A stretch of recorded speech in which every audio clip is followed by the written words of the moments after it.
I'm a vintage knitter, not a vintage sewist.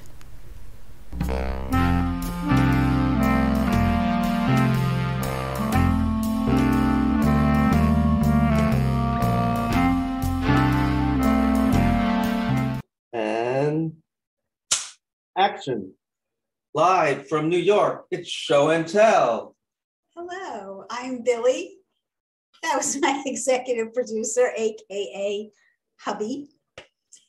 And today I'm going to be talking about a few things that are knitting related and some things that are not. Maybe I should save the non-knitting things for the end for those who don't want to partake.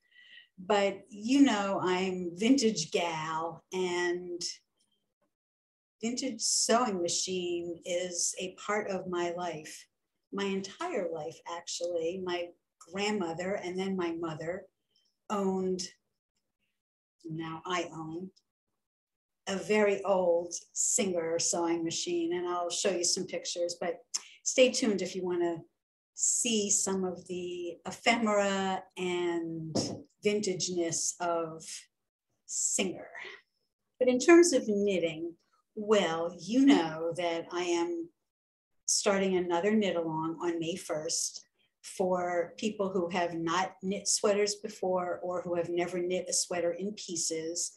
And in the show notes below, you'll find a link where you can go and read more about that. Good Loops Yarn is offering a 15% discount to anybody who registers. You still have time, but you'd have to really get on this pretty quickly if you want to get the yarn in time to kick off on May 1st. But even if you're a little bit late, I think you'd still be okay. So that's coming up soon. In terms of finished object, hold on, let me grab this. A couple episodes ago, I cast on my swatch and very quickly was able to knit up and finish, wow, a darling baby sweater for my niece and nephew. Their baby will be coming, their second child will be coming in August. And guess what her name is? Ella. So I named this sweater after her. Really, the pattern will be called Ella and Her Fella, because I'm writing this up in sizes from newborn to extra large adult. And I think it's appropriate for male or female. So that's why and her fella comes in, because she could have a matching blue sweater. I know it's so gender specific, but are we ever going to get over that people still are not putting their little boys in pink sweaters, are they? You know, when I was pregnant, I was 100% sure that I was going to have a girl. I had an amnio, but I didn't want to know the results of the test. I wanted it to be a surprise because I'm old-fashioned that way. But I felt, because I didn't have any brother and I grew up in a home with a single mom, I really didn't know that whole male thing. I really didn't know so much about the male anatomy, and I never babysat when I was a teenager for a little boy. So I just thought, like, it's in my cards. I was really close with my mother, and I understood that mother-daughter relationship very, very well. And it was very loving. So I thought, I'm sure to have a girl because I'm experienced. I know how this is going to be. So when I packed my suitcase for the hospital, I put in this little white ruffly eyelet onesie to bring my baby home in. After my son was born, my husband said to me, we're not bringing our son home in that outfit, because we live in a building with a doorman. So when you come in the front door, somebody's going to greet you and see. But that was all I had. And Blake came home in a little white frou-frou outfit.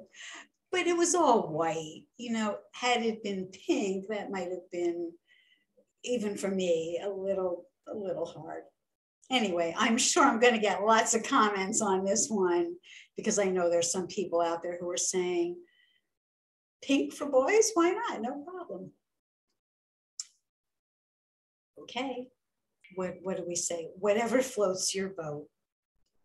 I am looking for test knitters. So if this is something that you would like to knit, please drop me a note to Ravelry or Instagram at billietoy, and I'll put that on the screen so you'll have the correct spelling. So I'm looking for all sizes from newborn to 6 months, 6 months to a year, 2 to 4 years, 6 to 8 years, I think, 8 to 10, and then it goes into extra small, small, small/medium, medium/large, and large. I think that's 14 sizes in all. So I'm just getting started with this. It would be my first published pattern. So jump on the bandwagon now. The compensation is you get the pattern for free at the end. Initially, you'll get it just in your size, but once the pattern is published, you'll get the complete pattern in all sizes as my gift to you. My next project, which is work in progress at this point, a little slow reveal. I'm wondering if you're able to guess what this is. I had mentioned it in a prior podcast, just sort of in passing.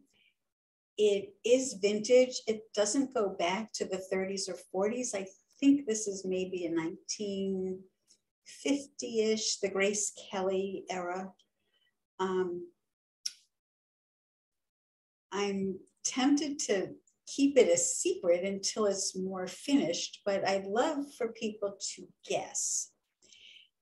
These are not mistakes. It is meant to look like this, sort of hobbledy-gobbledy, I don't know, and irregular. There's a reason for that, which will soon become apparent. I don't know how much I want to tell you just yet, but hint, this garter stitch area will be perpendicular to this panel. Right now, I have a silicone cord holding the stitches because I'm not sure if I want to knit this part wider. Anyway, this is a little bit of a teaser. This is what I'm working on. Most likely I'll be attempting to publish this pattern as well. I have to figure out all the steps on Ravelry. It looks a little bit complicated, like everything else in my life these days. But if so many other designers have been able to do it, I should be able to do it too, right? So look for that. This will be making appearances on future episodes. I think it's going to take me a while. This part's the easy part. It's going to get more complicated as I continue knitting. I have finished my 1940s sweater, the Harlequin, that I'm collaborating with Roxanne Richardson on. It's on ice at the moment. I'm waiting for Roxanne to catch up and complete hers, and then we should be getting back together to discuss our finished products. So that, look for that also in the future. I also made an accessory to go with that sweater, so that'll be a surprise when I come back to you wearing the full ensemble. That's all I'm knitting on at the moment. I'm trying to get back to being monogamous. I have another sweater in mind that I would like to knit. It's not a summer sweater, so I'm really taking my time surveying the landscape, trying to find the right, just the right yarns. I had shown a pair of brown shoes a while back that are new shoes. Because of the pandemic, I haven't yet had an occasion to wear them. they're brown suede and they have different color stitching, not exactly plaid, but a very classic kind of a look to them. And I found a sweater that's called for the rinks and link, for the links. I can never get it straight. For the link and the rink, for the links and for the links and the rink. I think that's the name. It's 3 colors. And one of the colors should be light. So I've really had a hard time. First of all, I want to match the brown of the shoe and then 2 other colors from the shoe. Just finding the right brown, and it's so hard. I'm almost at the point where I can't even go into a yarn shop, because if a yarn shop carries 20 or 30 or 50 lines of yarn, none of them are going to have 3 colors that are going to exactly match what I'm trying to do. So I keep the entire world of yarn makers open through the internet. And even with that, even going out to every one of the big websites, Webs, Jimmy Bean, Love Crafts, Knit Picks, those are big ones that carry multiple lines, and then smaller yarn makers. I'm having so much trouble. I think I found one company in the UK. The shipping is probably going to be dear, but they do something that's like paint by numbers. They have over 100 shades in this one yarn. And I don't want to name the name yet in case I don't go that route, but I'm kind of leaning towards that. Some of you may already know who I'm talking about. It's a yarn I have not ever used. I try always and change up the yarns just to have different kinds of experiences. It seems like I fall into merino a lot. I'd like to try some other breeds, but they're not as widely available. And then I have this thing about, you know, the colors. So, oh, great, if I found Blueface Leicester in one color, what are the chances that I would find 2 other colors that are going to work with my thing? So I bang my head against the wall a lot, but I hope in the end the results are worth it. So far they have been. Now this sweater, let's not talk about this one.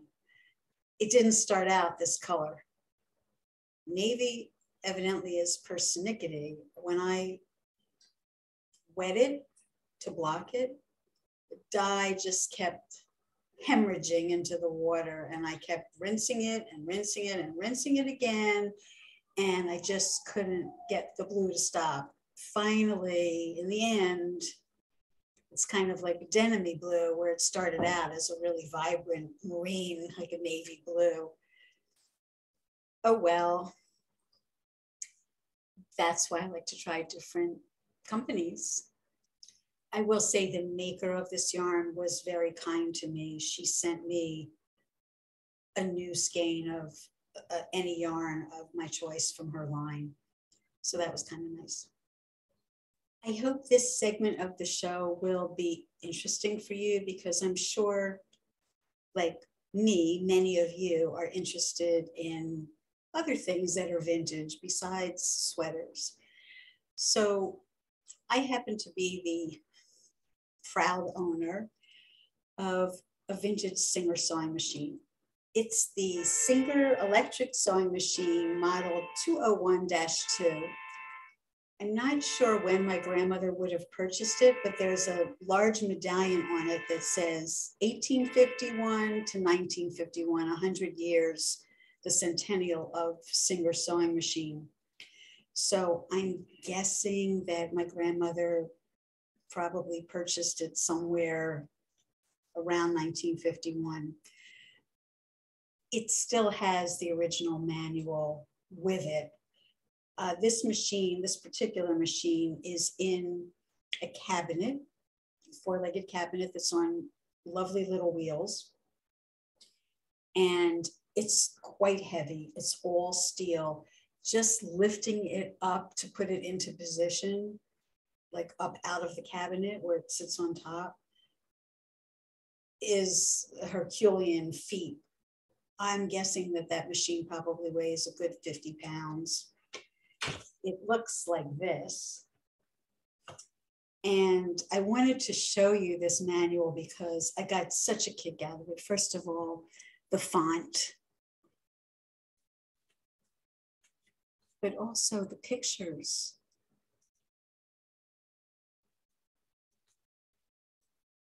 I don't know if you can see all the lettering and the arrows. I don't know if that's focusing. Wow. Somebody chip in and buy me a new camera. This is not doing the trick. There are letters here and the text references these letters. This is the part that I've been working on. Now, some of you might know that I was an engineer, part of my career. So disassembling these and putting them back together was not at all intimidating for me. I did that before I found this manual tucked inside the cabinet, but there's so many great videos on YouTube, and I found mostly men. I hadn't found any women. Now I'm on a Facebook group for the Singer 201 series, like special interest group. And somebody showed me that there actually was a woman who is rather mechanical and she takes these machines apart. But I found about 15 different men. And some of these men are like grease monkey type of men, you know, their fingernails had like all the, you know, grunge under it. These are real mechanical guys, rough around the edges, some of them. But they understand all the inner workings of this kind of stuff. So I've had all these pieces, all these little pieces off and cleaned. And I think that I have a part that might need replacing, but this was all because I burst a seam in a little knapsack that I sometimes use. And I just simply wanted to stitch it up, and I didn't want to do it by hand. You know, I'm tired of doing that. I thought, I have this machine, I never use it. I knew that it had some tension issues and I was afraid to even run it. So first I went online to see, well, how do you fix the tension? Because I remembered my mother, who used to use it fairly often, saying to me that the thread tension, not the bobbin, but the thread, was kind of like tight. And I was afraid of maybe breaking the needle. I don't know that much about sewing machines. I don't really sew that much. I did as a teenager a little bit. I made a couple of things. But I knew that this machine really hadn't been touched for decades and probably needed a good oiling. Well, I did run it finally, and I was able to repair this little knapsack and something else that I had sitting around for a while. But I started to, I think, smell maybe the motor. So I know that there's some kind of lubricant for the motor. That'll be my next step, to open up those little hatches and insert some of this lubricant. I don't remember my grandmother sewing, but I guess when my grandfather bought her this sewing machine, he wanted it to be like deluxe. He owned a factory with many, many sewing machines. He made slip covers and drapery and did reupholstery work. So I guess when he was buying, he just bought one more, and for her, a whole box of attachments. So this is not the manual for her machine, but it seems to have a lot of the attachments pictured in it. And there are so many more. Like here's one for sewing on lace. It's a special foot. An adjustable hammer. She's definitely got that.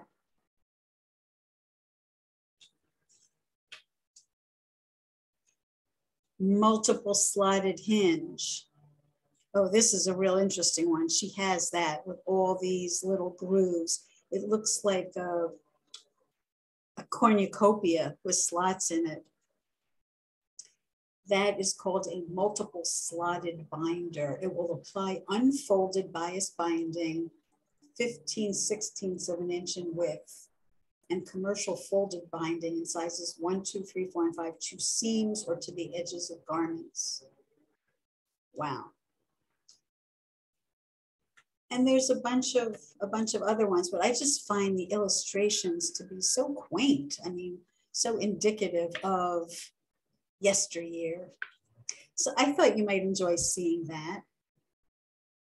I hope so. I'm not planning to leave knitting. I'm not planning to go off and sew, but I put together a little bit of a video here for you. And after that, I'll probably just come back for a minute and say goodbye until next time. In New York, spring is beginning to flower. We're still having some 40-degree days which demand winter outerwear, but despite the confusion, tulips and daffodils are abloom. Here in my house, spring cleaning includes spring repairs, literally. This spring on Granny's vintage Singer may be the culprit for this baby to no longer give the proper attention. And while I don't really sew much, I feel it's my familial duty to keep this gal well-oiled and in good working order. A quick search on Google Maps for sewing machine repairs in my neighborhood led me to Gizmo, a quirky little shop in the East Village which is a throwback to the neighborhood notion shops of the 1940s.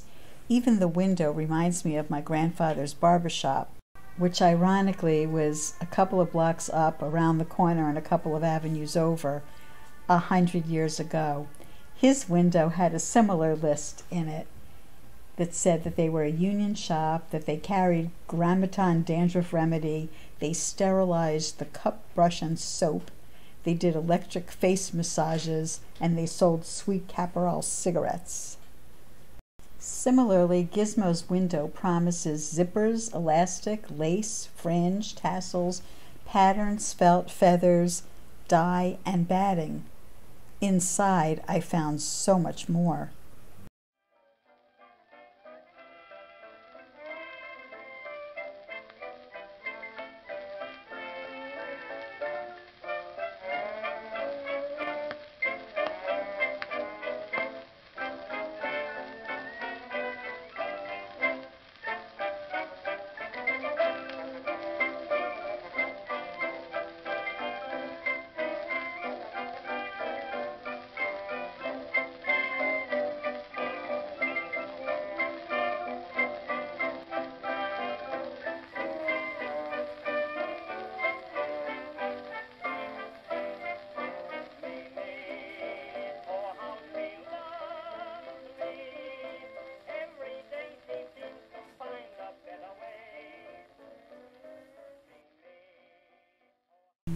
Getting back to flowers, here's some more tulips opposite the Dakota. Some of you might know the Dakota as the building where John Lennon once lived. It's a rather famous apartment building in New York. It was built in 1880. It has only 65 apartments that each have from 4 to 20 rooms.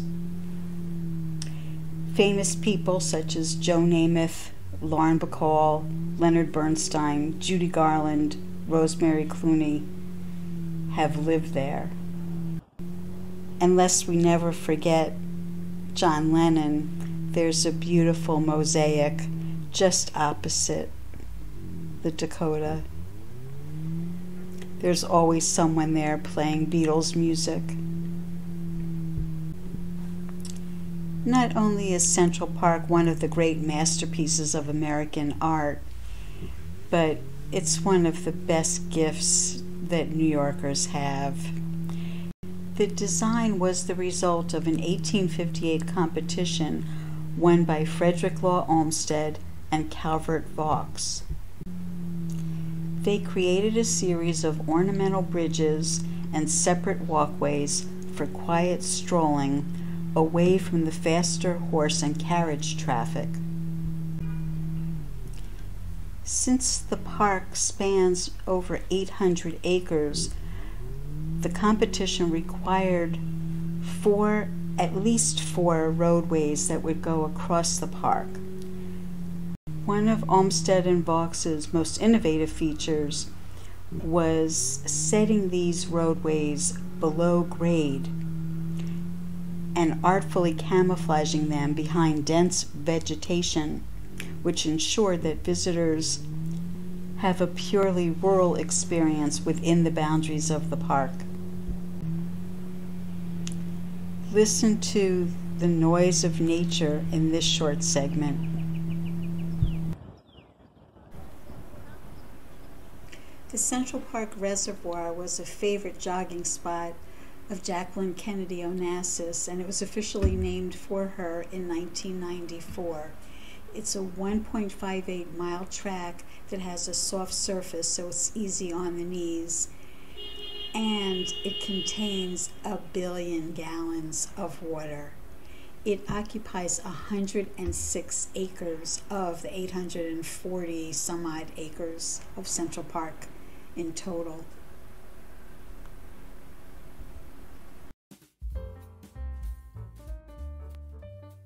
And I'm back for just one more minute to say thanks for watching. Don't forget to hit the like button if you're still here.